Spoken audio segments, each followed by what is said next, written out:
வாசித்த சகோதரருக்கு கிறிஸ்து நாம் தெரிவித்துக் கொள்கிறோம். தொடர்ந்து இன்ற நாளில் தேவ செய்திக்குள்ளாக நாம் கடந்து செல்வோம். இந்த நாளிலும் கூட நமக்காக செய்தி அளிக்கும்படியாக திண்டுக்கல் பகுதியில் ஊழியம் செய்கின்ற சகோதரர் ஜோசப் சாகராஜ் அவர்களை செய்தியளிக்குமாறு அன்போடு கேட்டுக்கொள்கிறேன். கர்த்தருக்குள் அன்பான சகோதரர்களே சகோதரிகளே, இந்த நாளில் நாம் 8வது வாரமாக அப்போஸ்தலர்களுடைய புத்தகத்தை பார்க்க இருக்கின்றோம். கடந்த வாரத்திலே சிறப்பு பாடம் ஒன்றை முடித்தோம். 1ஆம் அத்தியாயத்தின் சிறப்பு பாடம் என்று சொல்லி அப்போஸ்தலர் 12 பேருடைய வாழ்க்கை வரலாற்றை சுருக்கமாக பார்த்து முடித்தோம். இப்பொழுது 2ஆம் அத்தியாயத்துக்கு கடந்து வந்திருக்கிறோம். இந்த 2ஆம் அத்தியாயம் என்பது புதிய ஏற்பாட்டிலேயே, ஏன் சொல்லப்போனால் வேதாகமம் முழுவதிலையுமே மிக முக்கியமான அதிகாரம் என்று அழைக்கப்படுகிறது. ஏனென்றால் இந்த அத்தியாயத்திலே தான் பல்வேறு நாமகண்ட கூட்டங்கள் பலவிதமான பிரிவினையான உபதேசங்களை போதித்து மக்களை திசை திருப்பிக் கொண்டிருக்கிறார்கள். எனவே இந்த அத்தியாயத்தை நன்கு கவனிப்பது நமக்கு அவசியமாய் இருக்கிறது.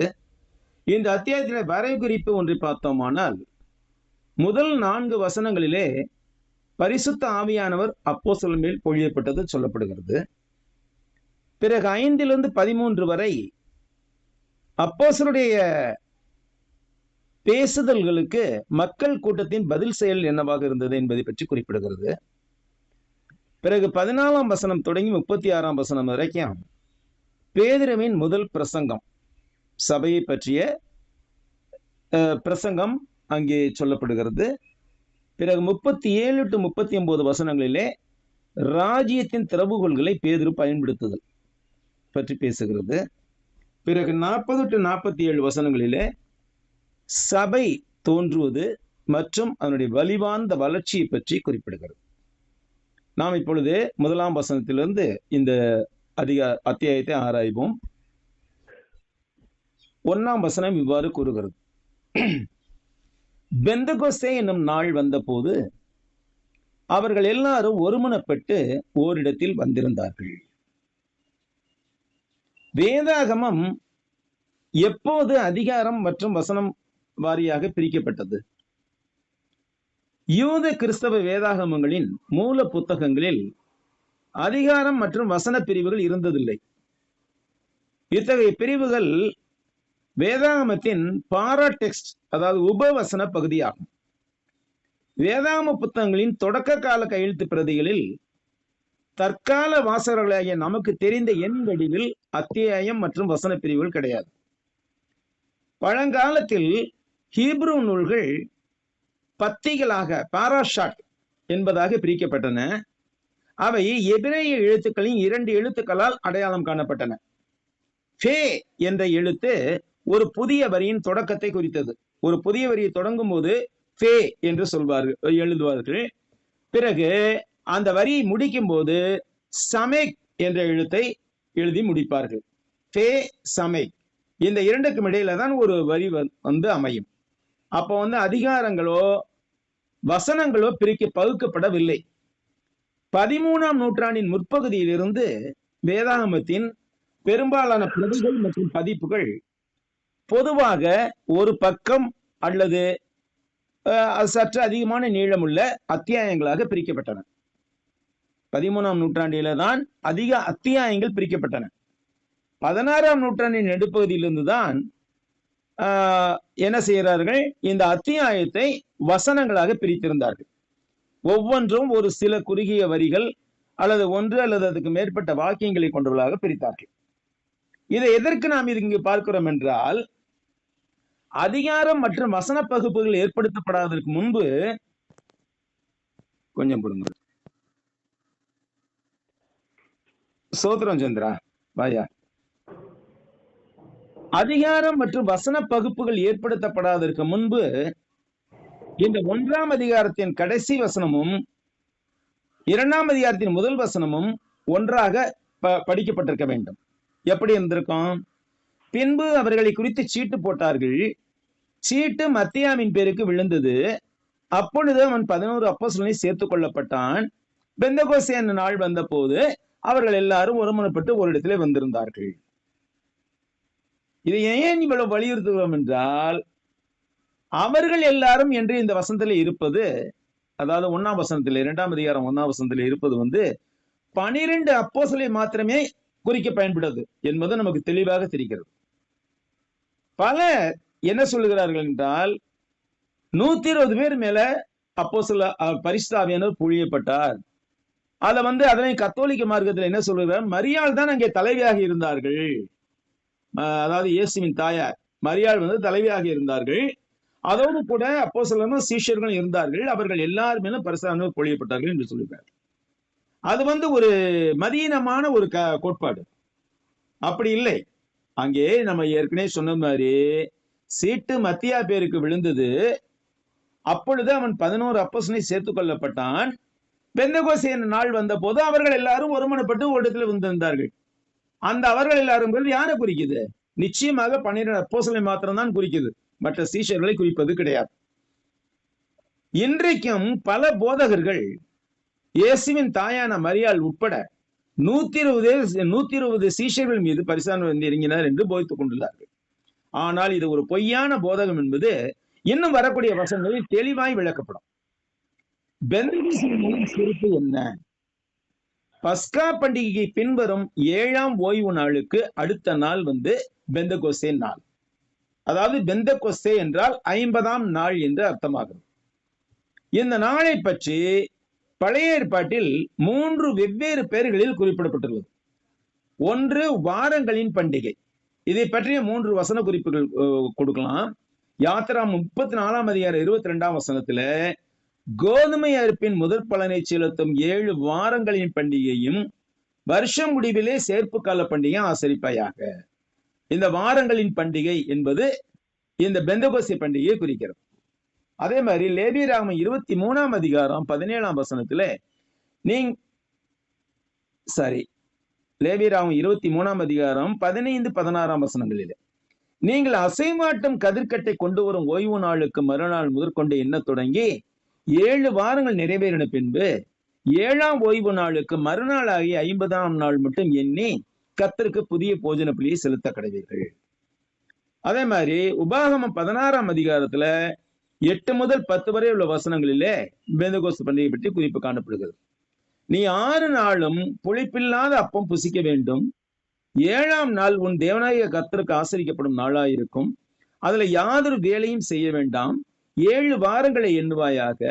அறுப்பு அறுக்க தொடங்கும் காலம் முதல் நீ அந்த 7 வாரங்களை எண்ண வேண்டும். அவைகள் முடிந்த போது வாரங்களின் பண்டிகை உன் தேவனாகிய கர்த்தருக்கு என்று ஆசரித்து உன் தேவனாகிய கர்த்தர் உன்னை ஆசீர்வாதத்திற்கு தக்கதாய் உன் கைக்கு நேர்ந்த மனப்பூர்வமான காணிக்கை ஆகிய பகுதியை செலுத்தி. இந்த 3 வசனங்களிலுமே எந்த இடத்துலையும் பெந்தெகோஸ்தே என்று குறிப்பிடப்படவில்லை. இங்க அப்போஸ்தலருடைய 2ஆம் அதிகாரத்திலே தான் பெந்தெகோஸ்தே நாள் வந்த போது என்று சொல்லப்படுகிறது. அதையும் நாம் கவனிக்க வேண்டும். அடுத்து 2வது பண்டிகை அவர்கள் ஆசரிக்க வேண்டிய முக்கியமான பண்டிகை அறுப்பு கால பண்டிகை. யாத்திராகமம் 23ஆம் அதிகாரம் 16ஆம் வசனம். நீ வயலில் விதைத்த உன் பயிர்களின் முதற் பலனை செலுத்துகிற அறுப்பு கால பண்டிகையும் வருஷ முடிவிலே நீ வயலில் உன் வேலைகளின் பலனை சேர்த்து தீர்த்த போது சேர்ப்பு கால பண்டிகை ஆசரிப்பாயாக. அப்புறம் இன்னொரு பண்டிகை முதற்கனி செலுத்தும் நாள். அந்த வாரங்களுக்கு பின்பு நீங்கள் கர்த்தருக்கு புதிய போஜன பலியாக முதற்கனிகளை செலுத்தும் பண்டிகை நாளிலும் பரிசுத்த சபை கூடுதல் இருக்க வேண்டும். அதில் சாதாரணமான யாதொரு வேலையும் செய்யலாகாது. இப்படி இந்த 3 பண்டிகைகளுக்கும் எல்லா யூத ஆண்களும் பெண்களும் வரலாம். ஆனால் ஆண்களுக்கு அது கட்டாயம், மேண்டேட்டரி. வருடத்தின் 3 பண்டிகைகளுக்கு யூதர்களின் 18 வயதுக்கு மேற்பட்ட எல்லா ஆண்களும் தவறாத எருசலேமில் ஒன்று கூட வேண்டும் என்பது தேவனுடைய கட்டளையாக இருந்தது. பஸ்கா பண்டிகைக்கு வர திட்டமிட்டு பயணிக்கும் யூதர்கள் அதற்கு 50 நாட்கள் பின்னால் வரும் பெந்தெகோஸ்தே பண்டிகை வரை எருசலேமில் தங்குவது வழக்கம். ஒருவேளை பயணத்தில் ஏற்பட்ட இடர்பாடுகளினால் பஸ்கா பண்டிகை வர இயலாத யூதர்கள் கூட பெந்தெகோஸ்தே பண்டிகைக்கு எருசலேம் வந்து விடுவார்கள். எனவே பெந்தெகோஸ்தே பண்டிகை என்பது உலகெங்கிலும் இருந்த யூதர்கள் எருசலேமில் சங்கமிக்கும் நாளாக இருந்தது. ரட்சிப்பு யூதர்கள் மூலமாக உலகம் அனைத்துக்கும் அறிவிக்கப்பட வேண்டும் என்பது தேவனுடைய ஆதி திட்டமாய் இருந்தது. எனவே யூதர்கள் யாவரும் ஒன்று கூடும் இந்த பெந்தகோஸ்தே நாளை அவர் தேர்ந்து கொண்டார். பெண்டகாஸ்ட் என்ற கிரேக்க வார்த்தை பஸ்கா பண்டிகையிலிருந்து 50ஆம் நாள் என்று அர்த்தப்படுகிறது. பெந்தகோஸ்தே நாளில் சபை தொடங்கப்பட்டதால் அதற்கு பெந்தகோஸ்தே என்று பெயரிடுவது தவறான செயலாகும். இது ஒரு குழந்தை அமாவாசை என்று பிறந்தால் அந்த குழந்தைக்கு அமாவாசை என்று பெயர் வைப்பது போல காரியமாகும். தவிர சபைக்கு கர்த்தராகிய இயேசு கிறிஸ்துவே பெயர் வைக்கல. என் சபையை கட்டுவேன் என்றுதான் சொன்னார். அதனால நம்ம கிறிஸ்துவின் சபைன்னு சொல்லிட்டு இருக்கிறோம். கிறிஸ்துவின் சபை என்பது சபையின் பெயர் அல்ல, மாறாக சபை யாருக்கு உரிமையானது என்பதை சொல்லுகிறது. நம்ம நாமகரண கூட்டம் அல்ல, பெயர்க்குழு கூட்டம் அல்ல. நம்ம சபை யாருக்கு உரியது என்பதைத்தான் கிறிஸ்துவின் சபை என்று சொல்லுகிறோம். இது சபைக்கு இந்த ரோமன் கத்தோலிக்க சபை போன்ற பெந்தகாஸ்த சபை, புரொட்டஸ்டாண்ட் சபை என்று சொல்வதில் பெயர்க்குழு அல்ல. ஏனென்றால் ஆண்டவராகிய இயேசு கிறிஸ்துவே இதற்கு பெயர் வைக்கவில்லை. நம்ம எப்படி பெயர் வைக்க முடியும்? பெந்தகோஸ்தே நாளில் அப்போஸ்தலர்கள் எங்கு கூடி வந்திருந்தார்கள்?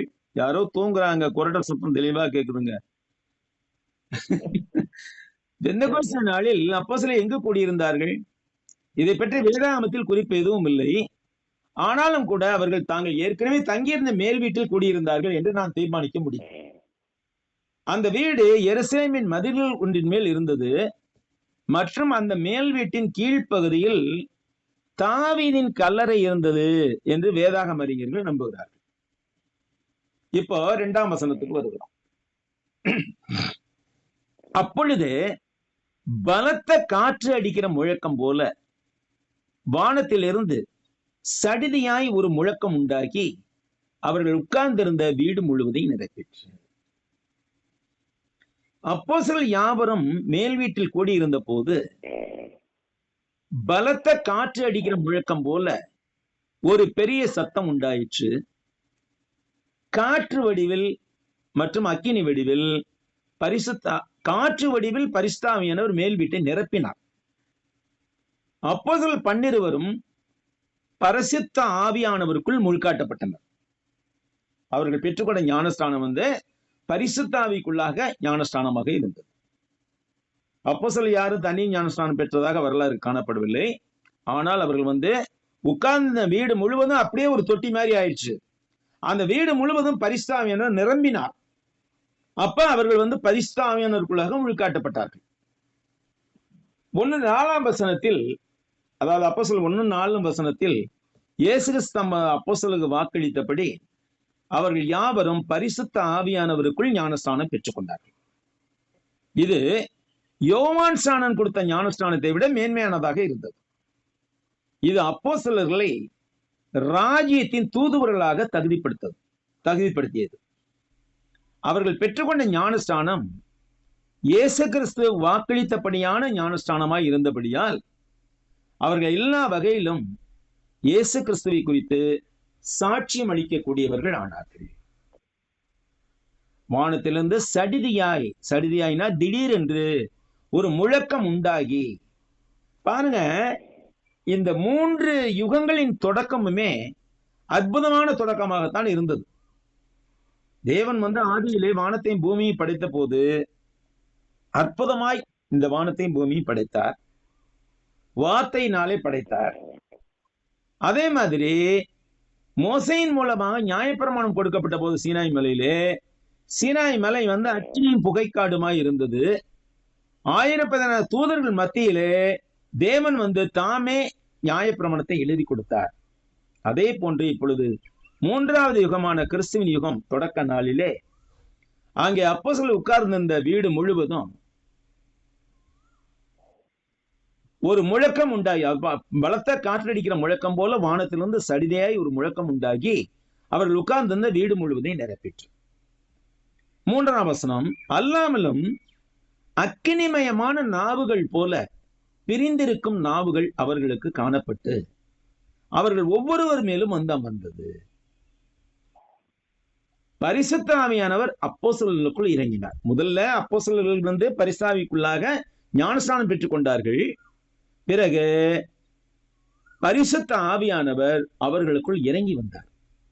இது அவர்கள் ஒவ்வொருவரும் காணக்கூடிய விதத்தில் நடைபெற்றது. அக்கினிமயமான நாவுகள் போல பிரிந்திருக்கும் நாவுகள் அவர்களுக்கு காணப்பட்டு அவர்கள் ஒவ்வொரு விதமாலும் வந்து அமர்ந்தது என்று நாம் காண்கின்றோம். பரிசுத்த ஆவியானவர் அப்போஸ்தலர்களுக்கு நோக்கம் என்ன? இதை பற்றி இயேசு கிறிஸ்து யோவான் 16ஆம் அத்தியாயத்துல 7-14 வரை சொல்லியிருந்தார். ஏற்கனவே நான் உங்களுக்கு உண்மையை சொல்லுகிறேன், நான் போகிறது உங்களுக்கு பிரயோஜனமாய் இருக்கும். நான் போகாதிருந்தால் தேற்றரவாளன் உங்களிடத்தில் வரார். தேற்றரவாளன் என்பது பரிசுத்தாவியை குறிக்கிறது. நான் போவேன் என்கில் அவரை உங்களிடத்துக்கு அனுப்புவேன். அவர் வந்து பாவத்தை குறித்தும் நீதியை குறித்தும் நியாய தீர்ப்பை குறித்தும் உலகத்தை கண்டித்து உணர்த்துவார். அவர்கள் என்னை விசுவாசியாதபடியினாலே பாவத்தை குறித்தும், நீங்கள் என்னை காணாதபடிக்கு நான் என் பிதாவிடத்துக்கு போகிறபடியினாலே நீதியை குறித்தும், இந்த உலகத்தின் அதிபதி நியாயம் தீர்க்கப்பட்டதனாலே நியாய தீர்ப்பை குறித்தும் கண்டித்து உணர்த்துவார். இன்னும் அநேகம் காரியங்களை நான் உங்களுக்கு சொல்ல வேண்டியதா இருக்கிறது. அவைகளை நீங்கள் இப்பொழுது தாங்க மாட்டீர்கள். சத்திய ஆவியாகிய அவர் வரும்போது சகல சத்தியத்திற்குள்ளும் உங்களை நடத்துவார். அவர் தம்முடைய சுயமாய் பேசாமல் தான் கேள்விப்பட்டவர்கள் யாவையும் சொல்லி வரப்போகிற காரியங்களை உங்களுக்கு அறிவிப்பார். அவர் என்னுடையதிலிருந்து எடுத்து உங்களுக்கு அறிவிப்பதினால் என்னை மையப்படுத்துவார் என்று ஏற்கனவே சொல்லியிருந்தார்.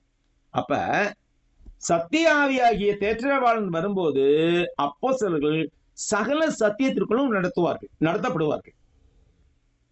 அந்த சத்திய ஆவியானவர் தன்னுடைய சுயமாக எதையும் பேச மாட்டார். தாம் கேள்விப்பட்ட யாவையும் சொல்லி அவர்களை வழிநடத்துவார்.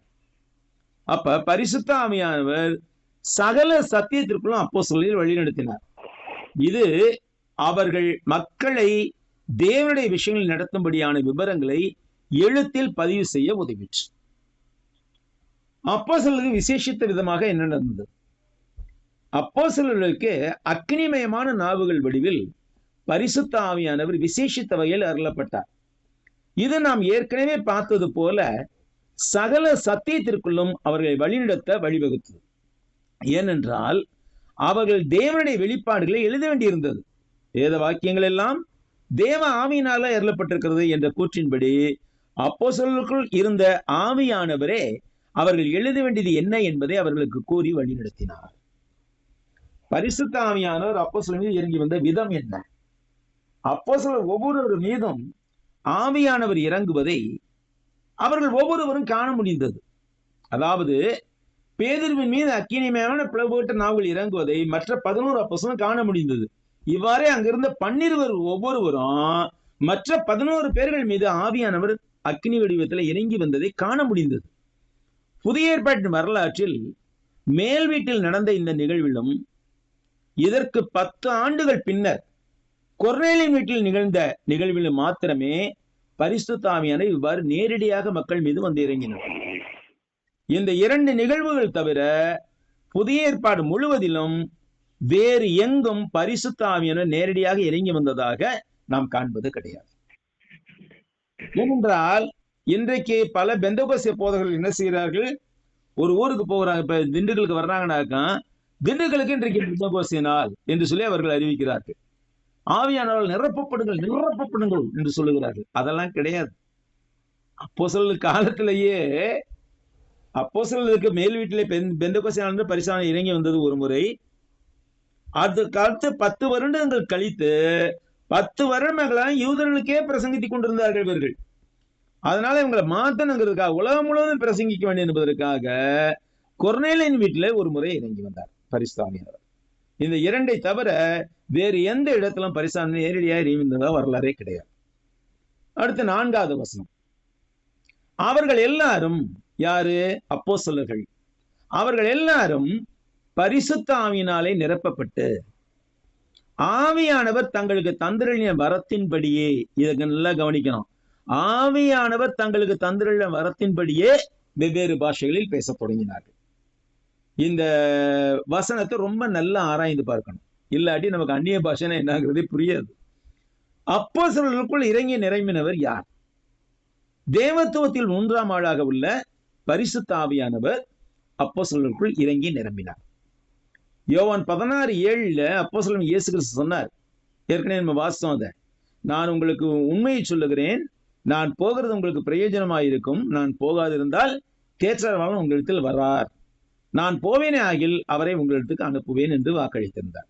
அதன்படி தேற்றரவாளனாகிய பரிசுத்த ஆவியானவர் அப்போஸ்தலர்களுக்குள் வந்து இறங்கி நிரம்பினார்.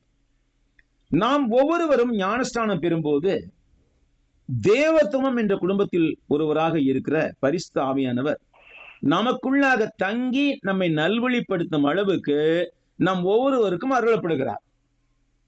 இயேசு கிறிஸ்துவை போன்றே இவரும் தேவனோடு ஆதி முதலாகவே இருக்கிறவராவார். ஆதியிலே வார்த்தை இருந்தது, அந்த வார்த்தை தேவனிடத்தில் இருந்தது, அந்த வார்த்தை தேவனாயும் இருந்தது என்று வாசிக்கிறோம். அதே வேளையிலே ஆதியாகமம் 1ஆம் அதிகாரத்தில் பார்க்கின்றோம், ஆதியிலே தேவன் வானத்தையும் பூமியை சிருஷ்டித்தார், பூமியானது ஒழுங்கின்மையும் வெறுமையுமாய் இருந்தது, பூமியின் ஆழத்தில் இருள் இருந்தது, ஆவியானவர் ஜலத்தின் மீது அசைவாடி கொண்டிருந்தார் என்று நாம் வாசிக்கின்றோம். இந்த பிதா, குமாரன், பரிசுத்தாவியானவர் என்ற இந்த மூவரும் ஒரே சித்தம், ஒரே வல்லமை, ஒரே தேவஸ்பாவம், ஒரே ஞானம் ஆகியவை கொண்டவர்களாக ஐக்கியம் கொண்டிருக்கிறார்கள். பவுல் கொரிந்தியருக்கு எழுதிய 2ஆம் நிருபத்தை பின்வருமாறு முடிக்கிறார். கர்த்தராகிய இயேசு கிறிஸ்துவின் கிருபையும் தேவனுடைய அன்பும் பரிசுத்த ஆவியினுடைய ஐக்கியமும் உங்கள் அனைவரோடும் கூட இருப்பதாக.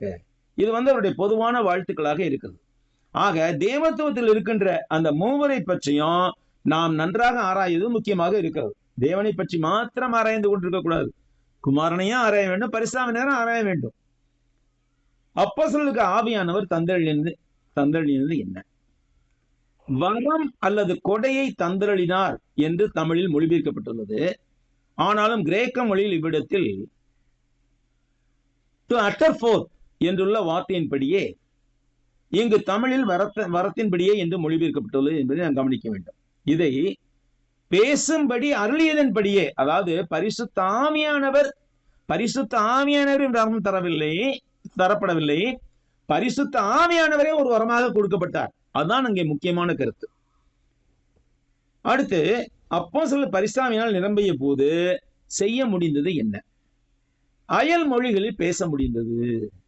அதாவது அப்போஸ்தலர்கள் தாங்கள் கற்றறிந்திராத அயல் மொழிகளில் பேசுவதை அந்த மொழியை அறிந்த பிறர் கேட்டு உணர முடிந்தது. இதை பற்றி இந்த பாடத்தின் தொடர்ச்சியில் நாம் இன்னும் அதிகமாக ஆராய்வோம். ஆனாலும் ஒன்றை மாத்திரம் இங்கு குறிப்பிடுவது நலம்.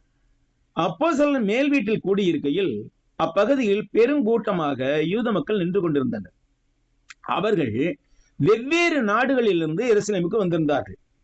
அவர்கள் தாங்கள் வசித்த நாடுகளில் பேசப்படும் மொழியில் அப்போஸ்தலர் பேசுவதை கேட்டார்கள். 5வது வசனம், வானத்தின் கீழ் இருக்கிற சகல தேசத்தாரிலிருந்து வந்த தேவபக்தியுள்ள யூதர்கள் அப்பொழுது எருசலேமிலே வாசம் பண்ணினார்கள். யூதர்கள் இஸ்ரேல் நாட்டுக்கு சிதறி சென்ற வரலாறு என்ன? இஸ்ரேல் நாட்டின் அரசியல் மற்றும் இராணுவ வளர்ச்சிகள் யூதர்களை புலம்பெயர்ந்த நாடுகளில் பரவலாக சிதறடிக்க வழிவகுத்தது.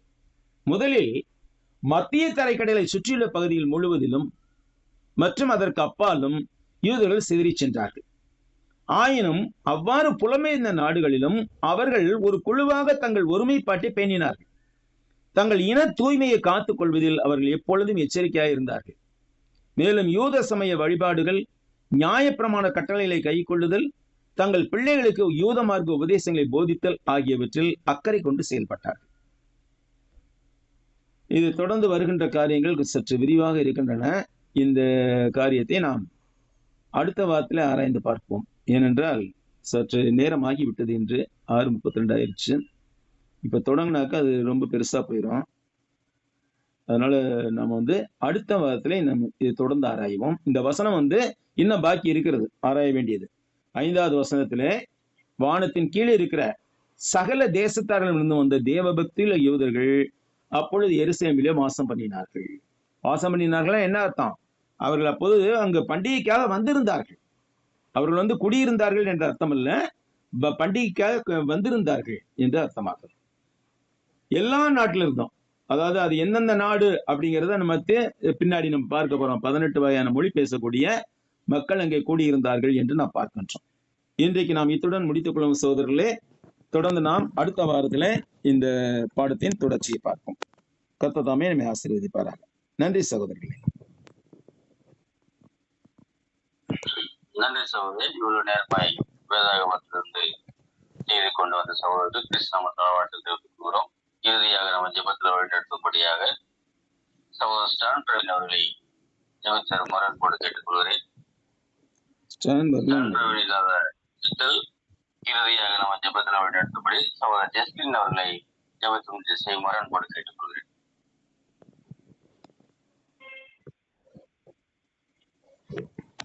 ஜஸ்லின் போயிட்டாரு. சகோதரர் இம்மானுவேல் அவர்களை ஜெபித்தார் மரணப்போடு கேட்டுக்கொள்கிறேன். Immanuel brother, Immanuel brother.